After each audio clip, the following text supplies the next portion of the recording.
Hello soul family, আশা করছি তোমরা সকলে খুব ভালো আছো। এটা একটা জেনারেল রিডিং, সকলের সাথে রেজোনেট নাও হতে পারে। যার সাথে যতটুকু মিলবে সে কিন্তু ততটুকুই নেবে এবং কমেন্টে অবশ্যই জানাবে।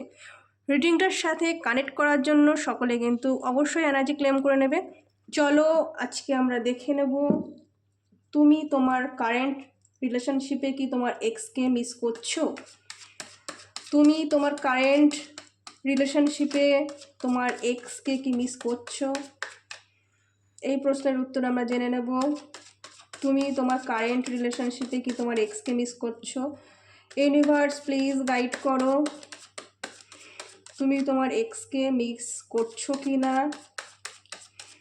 সেটা আমরা জেনে নেব। তুমি কারেন্ট রিলেশনশিপে তোমার এক্সকে কি মিস করছো? ইউনিভার্স প্লিজ গাইড করো, ইউনিভার্স প্লিজ গাইড করো, ইউনিভার্স প্লিজ গাইড করো, আমার সোল ফ্যামিলিকে গাইড করো ইউনিভার্স। ওকে,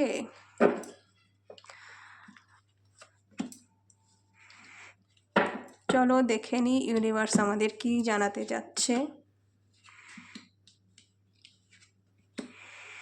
ইয়েস, তুমি তোমার কারেন্ট রিলেশনশিপে কিন্তু তোমার এক্সকে কোথাও না কোথাও মিস করছো, কারণ তোমার এই রিলেশনশিপটা কিন্তু একটা কার্মিক রিলেশনশিপ।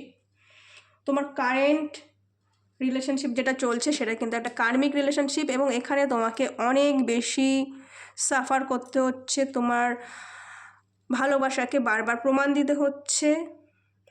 তো সেই দিক থেকে তোমার এক্স কিন্তু একজন,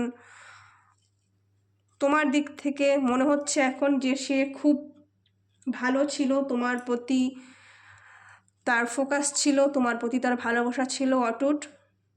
সামহাও কোনো একটা মিস আন্ডারস্ট্যান্ডিংয়ে তোমাদের ভিতর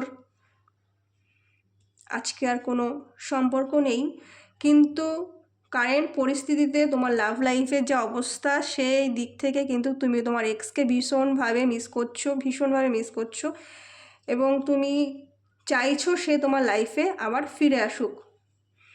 ঠিক আছে, যারা এই রিডিংটার সাথে কানেক্ট করবে তারা কিন্তু অবশ্যই কমেন্ট করবে। রিডিংটা কিন্তু সকলের জন্য, ধর্ম বর্ণ নির্বিশেষে প্রত্যেকের জন্য। হর হর মহাদেব, সকলে খুব ভালো থেকো, সুস্থ থেকো, হ্যাপি থেকো।